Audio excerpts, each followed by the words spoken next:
In most instances, the circumstances of the material realm proceed unaltered by seraphic action, although occasions have arisen involving jeopardy to vital links in the chain of human evolution, in which seraphic guardians have acted, and properly, on their own initiative. 6. Guardian Angels After Death. Having told you something of the ministry of seraphim during natural life, I will endeavor to inform you about the conduct of the guardians of destiny at the time of the mortal dissolution of their human associates. Upon your death, your records, identity specifications, and the Morontia entity of the human soul, conjointly evolved by the ministry of mortal mind and the divine adjuster, are faithfully conserved by the destiny guardian together with all other values related to your future existence, everything that constitutes you, the real you, except the identity of continuing existence represented by the departing adjuster, and the actuality of personality. The instant the pilot light in the human mind disappears, the spirit luminosity which seraphim associate with the presence of the adjuster, the attending angel reports in person to the commanding angels, successively, of the group, company, battalion, unit, legion, and host, and after being duly registered for the final adventure of time and space, such an angel receives certification by the planetary chief of seraphim for reporting to the evening star, or other lieutenant of Gabriel, in command of the seraphic army of this candidate for universe ascension.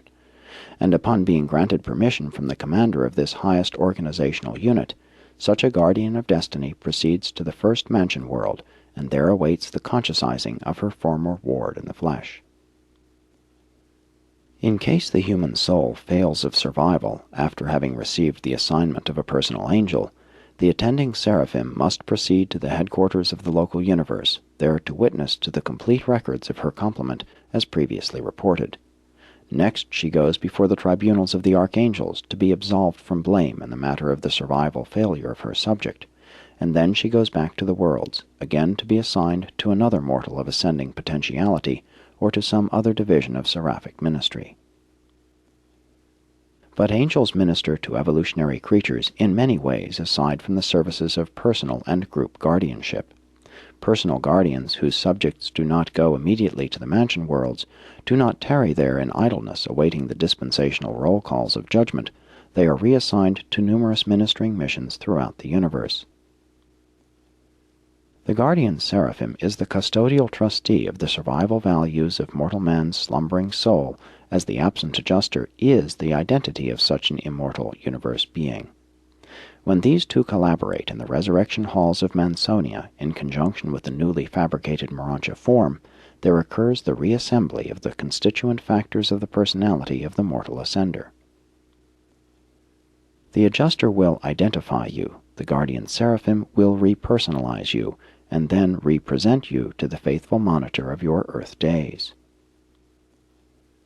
And even so, when a planetary age ends, when those in the lower circles of mortal achievement are foregathered, it is their group guardians who reassemble them in the resurrection halls of the mansion spheres, even as your record tells. And he shall send his angels with a great voice, and shall gather together his elect from one end of the realm to another.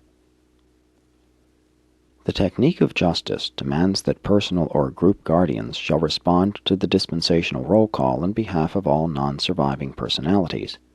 The adjusters of such non-survivors do not return, and when the rolls are called, the seraphim respond, but the adjusters make no answer.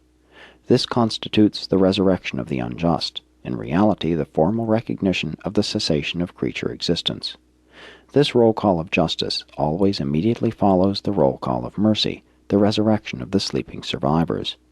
But these are matters which are of concern to none but the supreme and all-knowing judges of survival values. Such problems of adjudication do not really concern us. Group guardians may serve on a planet age after age and eventually become custodians of the slumbering souls of thousands upon thousands of sleeping survivors.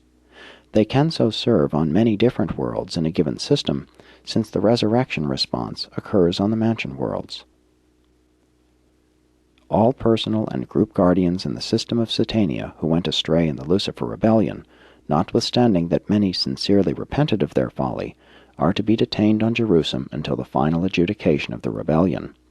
Already have the universal censors arbitrarily taken from these disobedient and unfaithful guardians all aspects of their soul trusts and lodged these Morontia realities for safekeeping in the custody of volunteer Sekanophim. 7. Seraphim and the Ascendant Career. It is indeed an epoch in the career of an ascending mortal, this first awakening on the shores of the mansion world, there for the first time actually to see your long-loved and ever-present angelic companions of earth days, there also to become truly conscious of the identity and presence of the divine monitor who so long indwelt your mind on earth. Such an experience constitutes a glorious awakening, a real resurrection. On the Morontia spheres, the attending seraphim, there are 2 of them, are your open companions. These angels not only consort with you as you progress through the career of the transition worlds, in every way possible assisting you in the acquirement of Morontia and spirit status, but they also avail themselves of the opportunity to advance by study in the extension schools for evolutionary seraphim maintained on the mansion worlds. The human race was created just a little lower than the more simple types of the angelic orders. Therefore will your first assignment of the Morontia life be as assistance to the seraphim in the immediate work awaiting at the time you attain personality consciousness subsequent to your liberation from the bonds of the flesh. Before leaving the mansion worlds, all mortals will have permanent seraphic associates or guardians. And as you ascend the Morontia spheres, eventually it is the seraphic guardians who witness and certify the decrees of your eternal union with the thought adjusters. Together they have established your personality identities as children of the flesh from the worlds of time. Then, with your attainment of the mature Morontia estate, they accompany you through Jerusalem and the associated worlds of system progress and culture. After that, they go with you to Edentia and its 70 spheres of advanced socialization, and subsequently will they pilot you to the Melchizedeks and follow you through the superb career of the universe headquarters worlds. And when you have learned the wisdom and culture of the Melchizedeks, they will take you on to Salvington, where you will stand face to face with the sovereign of all Nebadon. And still will these seraphic guides follow you through the minor and major sectors of the super-universe and on to the receiving worlds of Uversa, remaining with you until you finally end Sekanophim for the long Havona flight. Some of the destiny guardians of attachment during the mortal career follow the course of the ascending pilgrims through Havona. The others bid their long-time mortal associates a temporary farewell, and then, while these mortals traverse the circles of the central universe, these guardians of destiny achieve the circles of Seraphington, and they will be in waiting on the shores of paradise when their mortal associates awaken from the last transit sleep of time into the new experiences of eternity. Such ascending seraphim subsequently enter upon divergent services in the Finaliter Corps. Man and angel may or may not be reunited in eternal service, but wherever seraphic assignment may take them, the seraphim are always in communication with their former wards of the evolutionary worlds, the ascendant mortals of time.